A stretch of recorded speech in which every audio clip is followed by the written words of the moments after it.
Thank you, Dr. Miller, Dr. Battle, Chair Miller, and Board of Directors.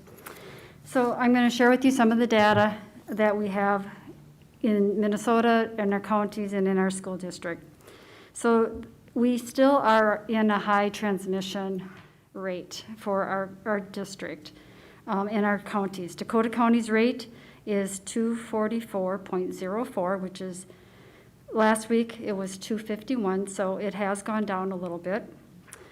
They're saying that they're seeing kind of what I would call a sawtooth pattern. It goes up a little bit, it comes down a little bit. So kind of a plateau of a number. Their 7-day rolling count of positive cases for Dakota County has also come down from 154 to 150 this week. 41% of the cases in Dakota County that are positive are in individuals the ages of 30 to 39. 20% of the cases for all children were in children under age 12, so 20% of the cases. Last year at this time, that percentage was 5%. So that is a significant change from last year. Scott County, their case rate is 290, and they too feel that they may be starting to see a little plateauing and coming down with their numbers. But the positivity rate for Minnesota for September 26th to October 2nd was 7.8, which is up from the prior week. According to the CDC site for today, the positivity rate for both Dakota County and Scott County are up. Dakota County is 7.67, Scott County is 9.51. Internally, for our cases of positive individuals that were infectious in our building, since August 23rd, we have 71 cases. As far as investigations, 2 weeks ago, we completed 24, last week 15, and this week so far we're at 6. As of today, 240 students are out due to the effects of quarantine or isolation. Vaccination rates continue to creep up a little bit. Our 12 to 15-year-olds in Dakota County are now at 65% for at least one dose. We continue to partner with our community to provide options for families and community members to receive vaccination. This last month, Burnsville High School hosted a vaccine clinic with partnership with Dakota County Public Health. And tomorrow, the Burnsville Alternative High School will also be hosting a clinic. Nationally, the Vaccine Committee met today with FDA to discuss the Moderna booster for individuals who have completed that first series. And on October 26th, that Vaccine Committee will also be discussing an expansion of the emergency use authorization for Pfizer to children between the ages of 5 and 11.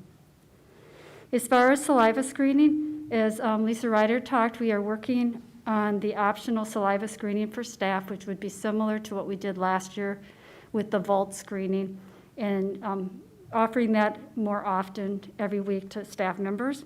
We're working on securing those test kits for them. Student testing, I really think this shows how our community partners have stepped up to help us. Our Dakota Child and Family Clinic in Burnsville continues to offer an as-needed COVID testing site for our students as we refer them when they're in our health office. This week they have expanded that, so if there's siblings in the car and we pre-register them, all the siblings can be tested at the same time, which makes it so much more convenient for families. And our hope is that we will be able to roll that out to students that are homesick also, as we continue to expand that service. So today, I was looking at the data and wondering really what does it mean to us. We don't have it's more difficult this year to tease out comparisons to other districts. So I reached out to Bianca Vernick, who is our regional support individual, and she reached out to MDH. And I received this email today from the epidemiology department. First off, I'd like to applaud you for your efforts to follow the guidance that MDH CDC has provided. We do believe it's making a difference in your school district, as your case numbers are definitely low compared to most other schools in the metro. In particularly, you don't appear to have any clusters or outbreaks in any of your schools, and it sounds like your follow-up has been manageable, which is not the same in other schools. I would definitely continue what you are doing to keep kids safe, as it all matters and is helping to keep their kids in school rather than have them to move to from classrooms to distance learning, as others have done following classroom transmission. With that, I want to thank our district. It's not been easy. And when we're investigating multiple cases a day, that's tough. And it has called upon other disciplines besides health to step up and be a part of this. It's been an interesting year. The hard decisions as a board that you've had to make, Dr. Battle, I'm here to tell you it is working. Our priority is health and safety for our students and our community, and we are doing that. Thank you. Thank you for that, Bernie. I think we're experiencing some COVID exhaustion. I don't think any of us thought we would be in the place where we are when we're in high transmission. And so I really want to thank the board, our staff members, and the community for sticking with us. It has been very difficult, but I'm hoping that we'll see some changes in the confirmed cases shortly. Wanted to share a little bit about what we know about vaccination percentages for staff.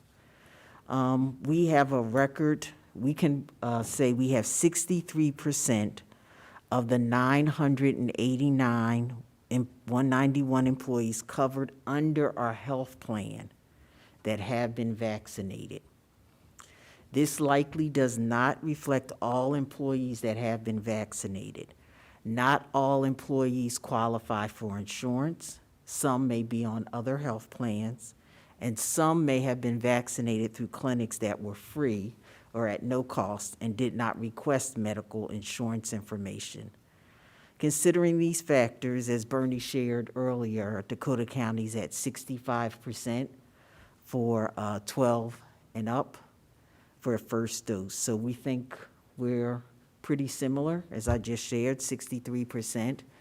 So Minnesota Department of Health and Minnesota Department of Education are working on a more easier way for districts to find out the status of employees' vaccination. We do need consent to find out an employee's vaccination status. So they had proposed one option through the mixed system that they would get our employees' consent, but they're still under discussion.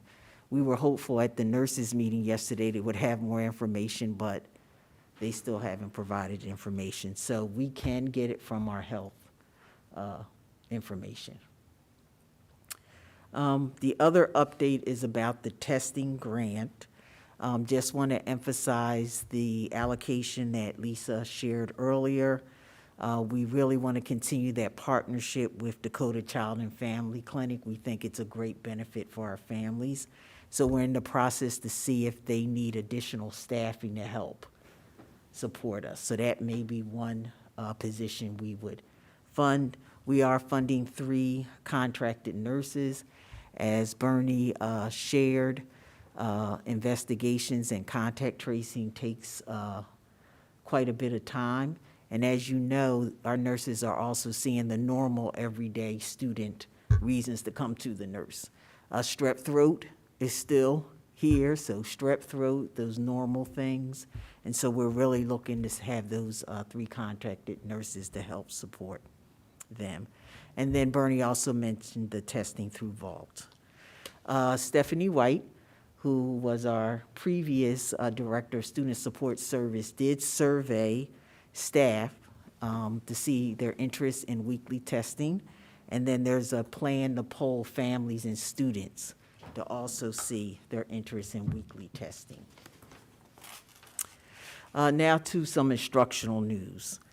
In light of Minnesota schools transitioning to distance learning due to COVID-19 spread, we are very fortunate we have not had to close a school or move the students to distance learning, not close a school, but move students to distance learning.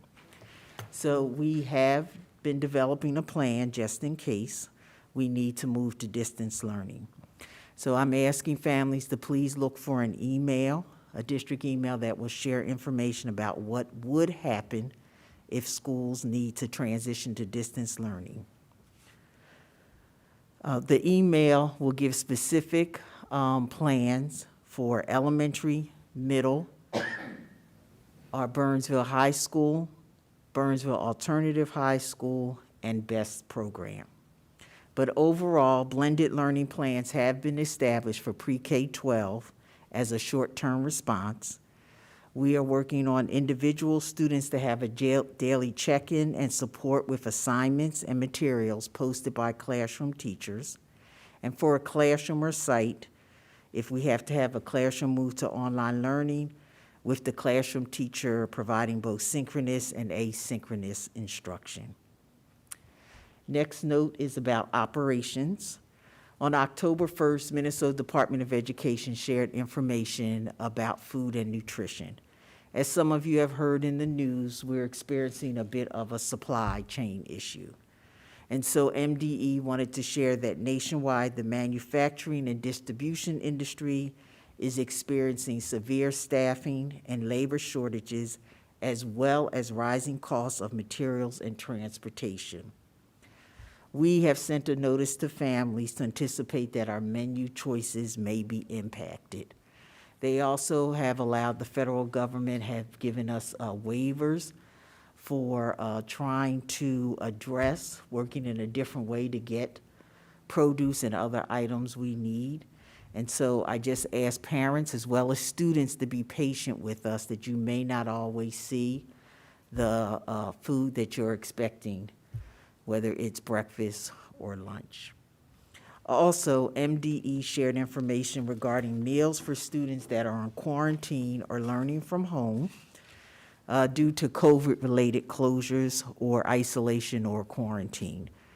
So we are expected to provide access to meals.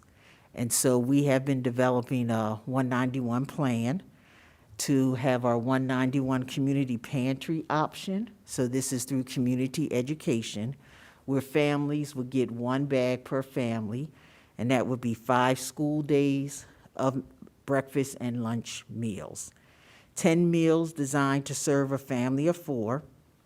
Most meals will require some prep, such as peanut butter and jelly with bread to make a sandwich, or you have to open and heat soup in a microwave. We will continue to look for the prepackaged meal options for the long term, which can use food services money as meals would be reimbursable. So that's one of the options they've given us. We hope to have the meal pickup plan finalized by next week. It may be at Metcalf, but we still have to work out a few details. And that concludes our COVID-19 report for tonight. Thank you. I'll open it up for questions or comments from board members.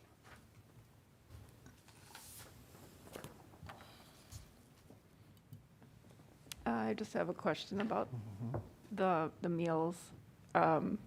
Will those be covered under the free meals? I'm going to ask Lisa Ryder to come up and answer that question. So the meals that we would be preparing under the Pantry 191 model do not have the meal pattern that is required for reimbursement through the federal summer or seamless summer meal program that we're otherwise functioning under.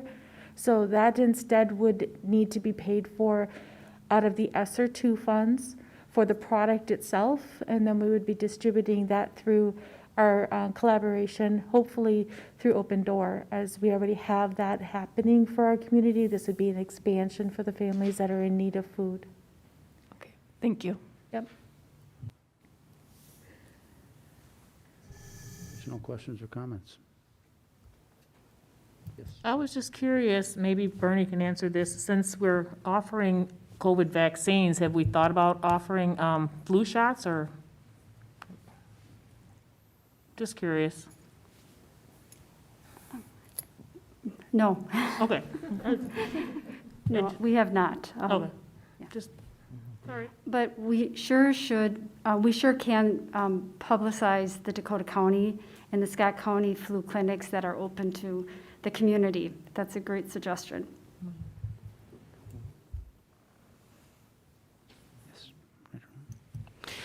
And I know that we're planning for meals to be picked up by families. What about families with issues accessing transportation? So thank you for that question, Director Alt. Members of the board, as you know, previously, families could call in and contact us if they could not come to the pickup. So Lisa, do you want to share our discussions? I think it's a capacity issue. As you know, we're having difficulty with transportation with drivers. So we are trying to figure out a way, but I'll have Lisa give some more We detail. encourage any family that is going to have difficulty in being able to pick up food and is in need of food to contact us, so we're aware of their concern and need. At the same time, we're going to do the best we can to serve them. At this point, it's in preliminary stance as to who exactly would be able to serve. As Dr. Battle mentioned, we do have a shortage of drivers, and we have that limitation as well. So we'll have to figure that piece out, but I think that with the collaboration, the connections we have within our community, we'll do the best we can. Yeah, I assume there's no barriers to us to help on that, right? So, and I'm sure there is a cadre of retired people out there that maybe would love to deliver meals or whatever it might be. And if those opportunities are made available, we would take advantage of that, correct?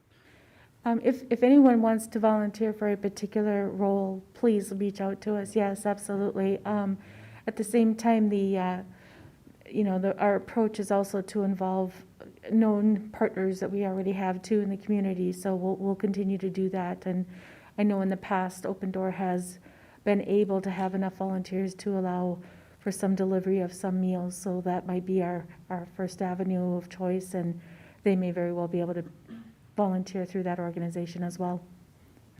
Well, just a follow-up question on the, I guess I was under the impression that all of our routes are fully staffed with bus drivers.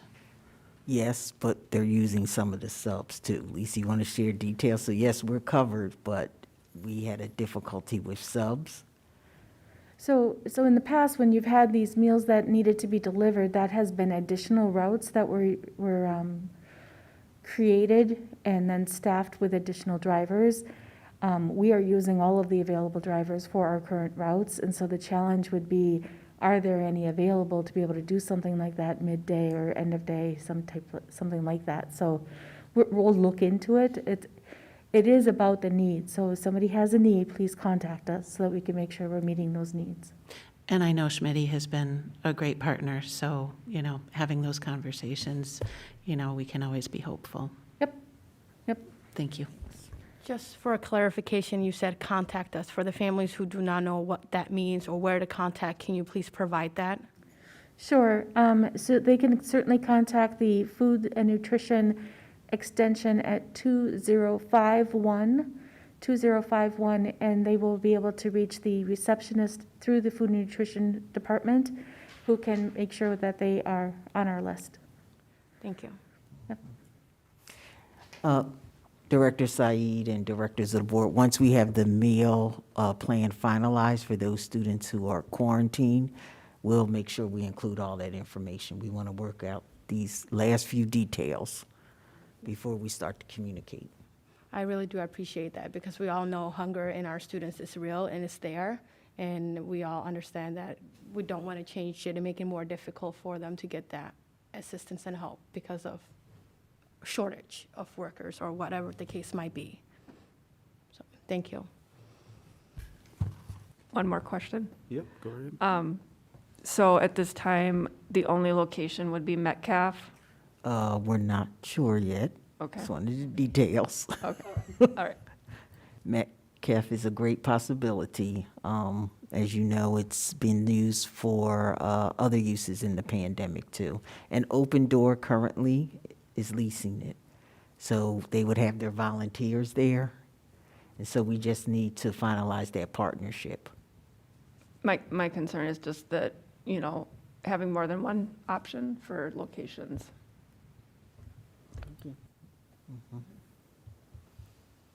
Other questions or comments? I had a question, back to the staff vaccination rates. Just help me understand, Dr. Bell, you alluded to limitations on privacy, and I fully appreciate and understand that. I'm fairly certain I listened to a radio news story about, I believe it was Rochester School District, that was able to report on vaccination rates among the staff, even at like a building level. And I think they mentioned something about pulling county or state data. They weren't giving individual, this person, that person, but it was like a percentage of buildings or something like that. Did I misunderstand that, or is there an opportunity we could do something like that to get a little bit more detailed information? Chair Miller, directors of the board, I'm not familiar with that example, but I think we could get some more information. I will ask Executive Director Stacy Sovine if our health partners could provide that data, and hopefully we'll have some more information from Minnesota Department of Health and MDE about how they're going to assist us.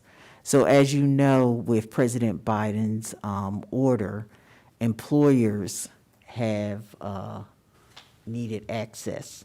And so they've been working with the Minnesota Department of Health, how they could streamline for them to get the list of vaccinated employees. And so that was the first model they've used in the state, and they're hoping they can help us if we need the same type of information. Thank you. I think it's important. People understand this is not a investigative process for us.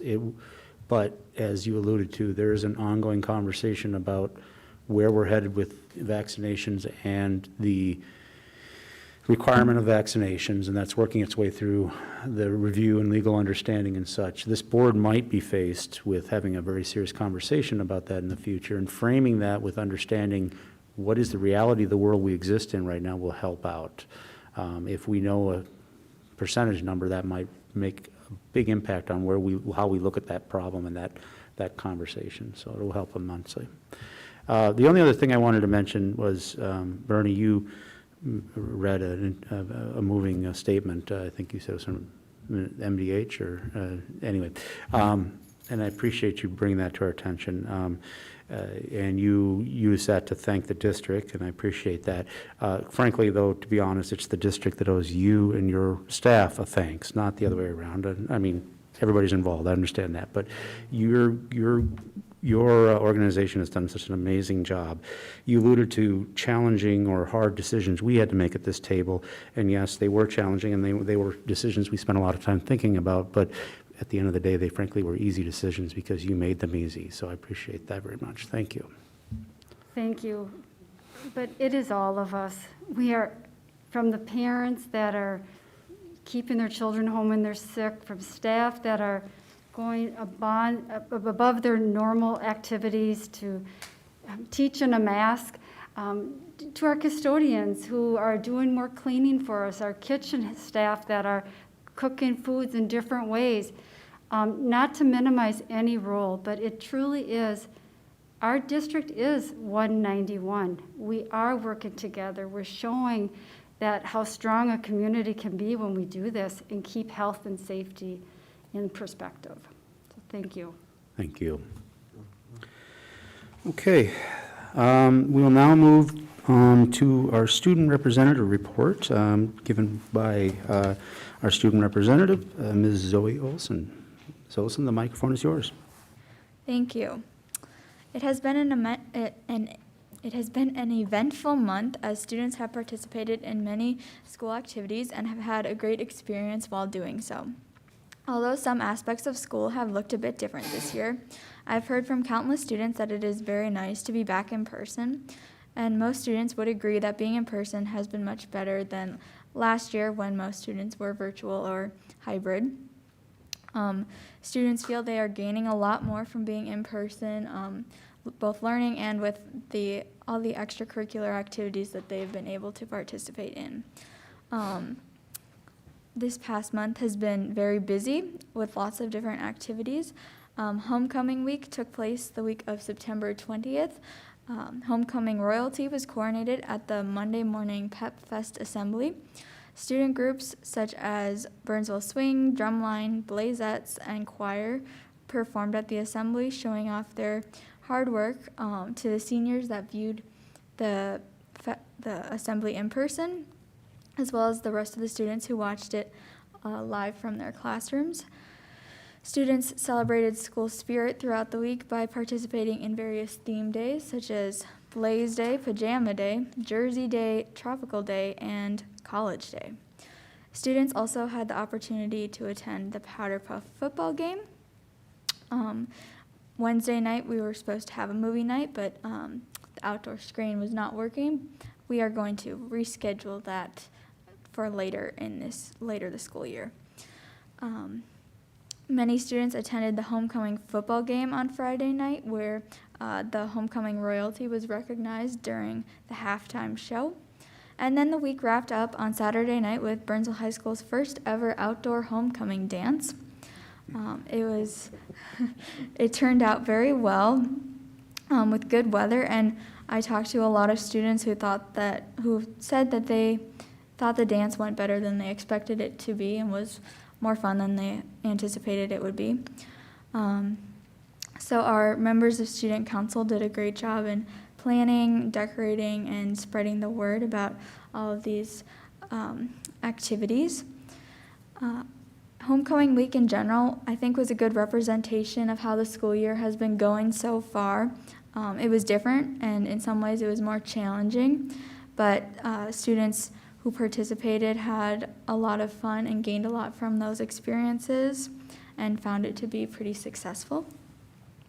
Other school activities have been also in full gear since the beginning of this school year.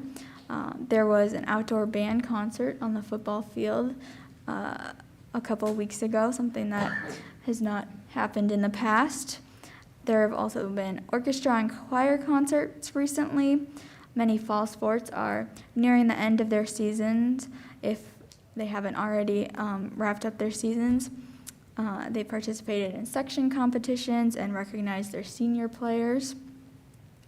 And other activities, like academic activities like speech and debate, have been recruiting new members as they begin their seasons. Green Apple Day of Service took place on October 2nd, where various students and student groups came together to clean up the Burnsville High School campus outside as a part of a national day of service. And then on this past Monday evening, the Burnsville National Honor Society had their induction ceremony, where over 150 students were recognized for their dedication to the 4 pillars of NHS, which are scholarship, leadership, service, and character. BHS students have gotten back into the swing of learning as classes have ramped up. This week and next week are very popular weeks to have tests and quizzes, as students have been finishing up some of their first units of the year. And yesterday was a virtual day for all of the seniors and some of the 11th graders, as the 9th and 10th graders took the pre-ACT and the 11th graders took the PSAT. Seniors and some 11th graders were able to continue their classes asynchronously, while the other students had the opportunity to practice for those important college entrance exams. All in all, the school year has been off to a very good and busy start. And although some things look a little bit different, students have been able to learn and participate in all the things that our school has to offer. And with that, I conclude my report. Thank you. Any questions or comments for our student representative? No, none? Thank you, and I think we would be remiss to not point out, I'm sure, and Ms. Olson, you would not do this on your own, but I think we acknowledge the fact that I believe you were a recipient of a pretty high award or honor, is that correct? Congratulations to you. Thank you. Thank you for making Burnsville popular. or National strong, Merit yes. semifinalist. Yes, thank you. Thank you. National Merit. Yes, and she's in the running for National Merit, right? Yeah, I am a National Merit Scholar semifinalist. Awesome, very good, well done. Thank you. Okay, we will move to our superintendent's report. Math difficulty here, just a moment. Okay, thank you, Chair Miller and members of the board. Tonight, I would like to highlight a story that's on our website right now that I think speaks to the kind of students we have in our schools and the kind of community we are. You will see some photos of these wonderful students. The board and others may know that the Where Everybody Belongs, or WEB program at Nicollet and Eagle Ridge Middle Schools is a student-led program where 8th graders are mentors for younger students, especially 6th graders. These older students help with simple things like getting lockers open and finding classrooms, but they also help with more complicated things like team building and facilitating discussions in advisory classes. Student web leaders played an especially important role on the first day of the year, welcoming 6th graders and helping them feel comfortable in a new school. Right from the first day, they were building a positive school culture and setting a great example, and they continue to do so every week. The story that's on our website, though, is only tangentially about the WEB program. It's really an introduction to these wonderful 8th grade student leaders. Leaders like Justin Ramirez at Eagle Ridge, who shared that being in front of large groups as a web leader has helped him grow more confident. He says he knows the younger kids look up to him, so he tries to be a good role model. And leaders like Bailey Fox at Nicollet, who shared what she learned during first day activities. She said, not fitting in or just being uncomfortable with who they are is something I notice about some students. I try to connect with those students and just listen to them. By just listening to them and their feelings, I feel like I'm supporting them and showing that someone cares. Or Eagle Ridge leader Jennifer Saidu, who said, one thing I tell the 6th graders is that you're going to go through ups and downs, especially with friends, and things might be challenging at times, but you will get through it. Keep an open mind and keep yourself open to other people. That's being a leader, and I would say sage advice from such young people that adults should adhere to. So these leaders are creating an environment where everyone can be successful. I'm so very proud of these students and the impact they are having now and the difference it will make for themselves and others for years to come. I encourage everyone to find that story or watch for it on social media or in your email to get to know more of our amazing web leaders. And that concludes my report for tonight. Thank you, Dr. Battle. Any questions or comments for Dr. Battle before we proceed? Yes, go ahead, Director. Just one. Dr. Battle, you reminded me of a conversation a long time ago that kind of stuck with me, and it's kind of bubbled up, that for our students to be successful in the many different ways that they achieve success, we all have to hope that each student will have someone, and I know you've talked about this before, that we keep our students, our kiddos out of, slipping through the cracks when we know that every single one of our students has someone special, someone that they trust, that they can talk to. And it may be a staff member, it may be a peer, it may be one of these mentors.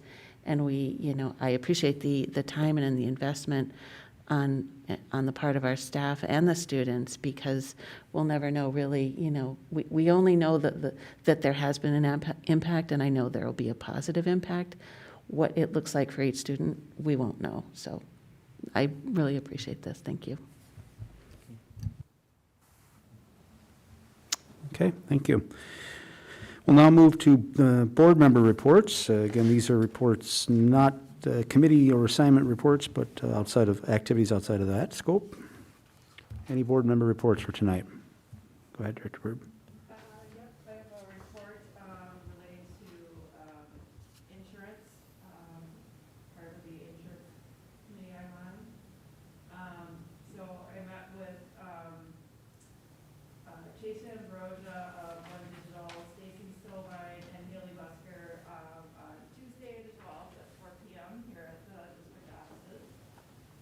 We went over and discussed documents prepared by the consultant relating to claims utilization for the district. Do I need to repeat it? You're okay. Okay. Just proceed. Sorry. Trends were discussed to determine appropriate forecasting for premium increases. Review included claims over the past 2 years. Declining enrollment in the plan, which is impacted by declining student enrollment, is a factor, and how claims costs impacts overall premium and other fixed costs on the plan. Unpredictable factors such as COVID and rising inflation are other risk factors to take into account. And that concludes my report. Thank you. Any other activities or reports to bring forward? Yes, Director Alt. Just a brief report. I was happy to attend another Hall of Fame awards ceremony. I believe that was last week. This year we celebrated 2 classes of honorees, 2020 and 2021, given the cancellation of last year's ceremony. Alums ranged from graduates in the late 1970s through the 1980s. Breadth of experience, gifts, and talents abounded, and thanks to the Hall of Fame board, including Director Hume, for all of their year-long efforts to make the celebration happen again this year. This ends my report. Thank you. Any others? Okay. Well, that concludes the information portion of our agenda for this evening. We will now move to the business meeting portion, beginning with our consent agenda. Although board action is required, it is generally unnecessary to hold discussion on these items. In the event a board member wishes to discuss an item, that item will be moved for separate consideration. This time I'll ask if there's any items on our consent agenda that a board member wishes to move out for separate consideration. Okay, seeing no requests for such, I will ask for a motion on our consent agenda this evening. So moved. Moved by Director Chester. Any second? Second. Seconded by Director Connor. All those in favor of tonight's consent agenda indicate by saying aye. Aye. Any opposed indicate by saying nay. Hearing none, tonight's consent agenda passes unanimously. We'll now move then to new business for the evening. To begin, we will, first item tonight is to adopt a resolution awarding the sale of bonds. Coming to the microphone is Lisa Ryder, Executive Director of Business Services. Thank you. This evening, we also have Matthew Hammer of Ellers Incorporated here with us so that he can describe for us some of the information from today as we did sell bonds. And before you tonight, you have a printed copy of the sale day report that was there available for you. It also has been loaded to the website as well for the public. Once Matthew's done, then I will read the recommendation for the item tonight. Matthew? Good evening, Chair Miller, board members, Dr. Battle. My name is Matthew Hammer, and I'm part of the finance advisory team from Ellers that has been working with the district a long time. We did sell bonds, a current refunding of the district's 2023 through 2030 maturities on their general obligation 2012A alternative facility bonds this morning. And I'm happy to report that we had outstanding results. We actually ended up going sub 1% this morning. Our low bidder was Baird with Red Bank out of New Jersey, and they offered a 0.99% interest rate, which is about 15 basis points better than we were anticipating last month during our pre-sale report. So what that kind of means in overall figures, we're looking at about just shy of $1 million in future value savings that the district taxpayers will recognize over the next number of years as part of the refinancing this issue. So that's really good news. That's about $120,000 better than we were anticipating last month, and interest rates have remained very, very low, and we really picked a good day to be in the market, I think. We ended up with 4 bidders, which we'd like to see at least 3, and the winning bidder, like I said earlier, was Baird, and they ended up bidding with a large syndicate with Red Bank out of New Jersey. So with that, there's a lot of information in the report that Lisa highlighted here, kind of gives you an executive summary, but that's the overall summary of the results that we had from this morning, and I can answer any questions folks have. We'll begin with the motion, though. Yep. Great. So the recommendation is that the Board of Education adopts the formal resolution awarding the sale of general obligation alternative facilities refunding bonds, Series 2021A, fixing their form and specifications, directing their execution and delivery, providing for their payment, and providing for the redemption of bonds refunded. Thank you. I will look for a motion on the recommendation in front of us, please. So moved? Director Alt. And a second, please. Second. Seconded by Director Werb. Now I will open it up for any questions or comments on the motion. Any? I think it's much needed news to hear. And the fact that we're in a good standing and a good time to do this. And I think our community members are always looking for good news in that area. So thank you. Yes, Director Alt. So when this came forward last month, we had talked about our sum total over the last 10 or so years. Do we have that? I did not bring that tonight. I'm so Okay. sorry. I will get that, though, and I will put that out. That would be awesome. I think we've got, I mean, on my own, I did the math briefly before arriving tonight, and we're at least at 5 million. Yes. I know that, and just hoping for us to be able to toot our horn a little bit with the resale of these bonds in a way that really gives back to the taxpayers. We often, talked again last month about, schools are often asking for money, and here's our opportunity to give back, and really glad that that we continue to have this opportunity. So thank you. Okay, any other questions or comments? All right, well, thank you. And I'd just like to acknowledge Ellers and their assistance in this issue. You guys have been great partners. Thank you very much.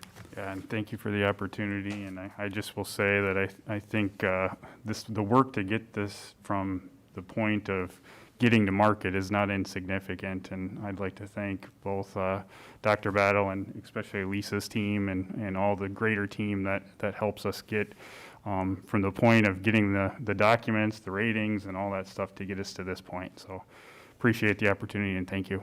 Thank you. So we will now take a vote on the motion in front of us. All those in favor indicate by saying aye. Aye. Any in favor indicate by saying nay. Hearing none, the motion passes. Thank you. Next on our new business agenda for tonight is to approve on a first reading basis changes to policy 604, instructional curriculum 6.1 or 612.1, Title I, family engagement, and policy 620, credit for learning. Speaking on this issue will be Amina Afadal, Director of Curriculum, Instruction, and Assessment. Welcome. Thank you, Chair Miller, Superintendent Battle, members of the board. I have 3 policies with recommendations for some revisions based on the discussions from the Policy Review Committee. The first one, 604, instructional curriculum, we have added a requirement that all of our programs include and support the culturally responsive instruction and reflect diversity, inclusion, and representation of multiple perspectives, and really reflecting our actual practices as we are developing and revising curriculum for our students. It also brings it into alignment with Policy 105, our equity and excellence policy. We also are proposing to expand the requirement for college and career exploration. The state requires, legislation requires that we begin in grade 9, and because of our programming and our Pathways program, we will begin that in grade 6 as a formal component. Policy 612 is our Title I family engagement. The substance of the policy remains the same. We just, based on our last meeting, we have been going through policies to remove deficit-based language and replacing it with asset-based language, and so that's the change that is here, asking us to include parents of students who have been historically underserved, students who are served by IEPs, and multilingual students. And that just brings that positive view to students that will be served by the Title I family engagement policy. Finally is Policy 620, credit for learning. We included a definition for weighted grades because weighted grades is referenced in the policy, but no definition was provided. So that has been added. And we have updated the language from honors courses to identified rigorous courses, since many course titles don't include the word honors anymore. And then the substantive change in that is adding language that is called credit by assessment, in which students are able to earn high school credits toward graduation through curriculum or activities that they participate in outside of the regular curriculum and outside of the school curriculum. And the language asks that they are able to demonstrate their mastery of the Minnesota academic standards through either an exam or a portfolio that is provided by the school district. And so my recommendation is that you accept these for their first reading. Okay, thank you. I'll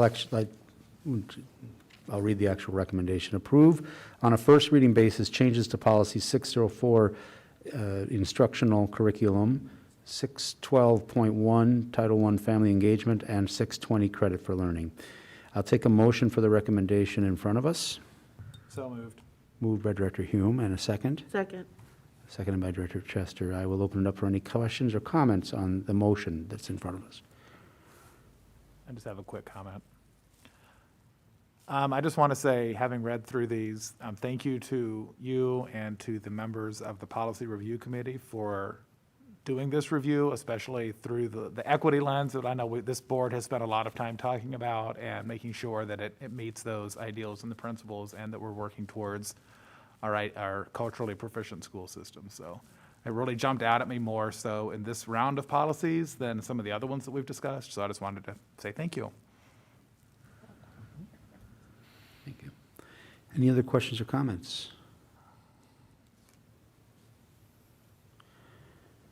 Okay, seeing none, we'll vote on the motion in front of us. All those approving indicate by saying aye. Aye. Any not approving to indicate by saying nay. Not hearing any, the motion passes. Thank you. Thank you. Next on our agenda is to approve on a first reading basis changes to policy 504, student dress and appearance, and policy 506, student discipline. Bringing this recommendation forward will be Brian Gersich, Assistant Superintendent. Welcome, Brian. Thank you, Mr. Chair, Dr. Battle, and members of the board. I am here with two policies that have been reviewed, and I have some recommended changes from the policy committee. First up, on policy 504, which governs our student dress and appearance, there are a couple of changes there. The first one under section C1, which talks about inappropriate clothing, recommending some wording changes. And again, it's interesting that Director Hume just talked about equity language, because that's what you're really seeing in the recommendations that we have here. Changing from language that is really seen as kind of targeting gender-specific kinds of inappropriate attire. So adjusting that a little bit without losing the spirit of what we're looking for as a part of that policy. And at the top of page 2, 504-2, this is something that our principals have been advocating for similar reasons, both cultural and just the fact that this just doesn't seem to be problematic. And so that would be striking that it would no longer be inappropriate for students to be wearing hats, hoods, or other headwear. And so again, that comes at the recommendation of our principals, who are, I think, looking to, again, reduce something that they don't see as problematic, and also, again, give some cultural significant or acceptance to things like hooded sweatshirts. Policy 506, we have a few recommended changes that start, 506 is our general student discipline policy. Starting on page 506-6, so what you're going to see are a series of numbered items. Essentially what this is a big list of unacceptable behaviors, and so that's the context for which we're looking at these changes. Item 21 on page 506-6 is updating language to the new acceptable use policy, which was approved by the board very recently. Item 30, you'll notice some changes in language again, some language that's more reflective of District 191 in our cultural proficiency language. And item 41 is rewording so that it does match similar language that is used in policy 413, I'm trying to go too quickly here, which is our harassment and violence policy. And then the last change on 506 is on page 19, which is adding a cross-reference to our equity policy 105. And so with that, it is the recommendation for the board, or our recommendation for the board is to approve on a first reading basis changes to policies 504, student dress and appearance, and 506, student discipline. Thank you. I will take a motion for the recommendation in front of us. So moved. Moved by Director Werb, and a second, please. Second. Seconded by Director Chester. I will open it up for discussion or questions or comments. Yes, I'm sorry, Director Hull, go ahead. Just want to, as Chair of the Policy Committee, thank Assistant Superintendent Gersich. We had some live conversations around the student dress and appearance policy, and really appreciate your willingness to go back and talk with staff and make sure that, confirming that the language that the committee was discussing was going to be in sync with the administrators. So really appreciate your legwork on that. Thank you very much. Thank you, appreciate that, and it goes both ways. I appreciate the thought and consideration that's put into that, as well as the ability to take our time and to get that feedback and make sure we understand the system's impact of what we're proposing. So thanks to you and the committee as well. Additional questions or comments? I just have a question because my child will be very excited about being able to wear a hooded sweatshirt. How does that kind of thing get communicated so that, it trickles down to all levels, like middle school, elementary? Yeah, so that's just something that we'll certainly let them know. If there's language currently in our handbooks, we're going to have to clean some of those things up. I think our principals have been kind of expecting this, and this is a policy that took some time through kind of the chain. So I think they're prepared for this. And so it's kind of a way to say I'm not sure if enforcement has been as rigorous as perhaps it may have been before, because there was at least an understanding that the policy committee have been supportive of this change, dating back to, I think, June. Some of the other changes we've been talking about since then were not actually that particular piece, if that makes sense. Thanks. Mm-hmm. Additional questions or comments? Okay, hearing none, we will vote on the motion in front of us. All those in favor indicate by saying aye. Aye. Any not in favor indicate by saying nay. Hearing none, the motion passes. And then last agenda item under new business this evening is to approve on a first reading basis changes to policy 208, development, adoption, and implementation of policies. This presenting will be Dr. Battle. Thank you, Chair Miller, directors of the board. After review from the policy committee, I bring forward policy 208. The first revision you will see is in section 2, general statement of policy. the removal of the word efficient and replaced by equitable. The second change is on 208-2, under Section 5V, implementation of policy. C, superintendent and designees are responsible to keep the digital policies current. As you know, we've had an updated web design, and so we do have a new link to those digital policies. And also under D, the board adopted a new policy, 634, electronic technologies, acceptable use policy, that replaced the 524. So we've made that change. And then lastly, under cross-references, our equity, access, and excellence in education policy 105 was added as a cross-reference.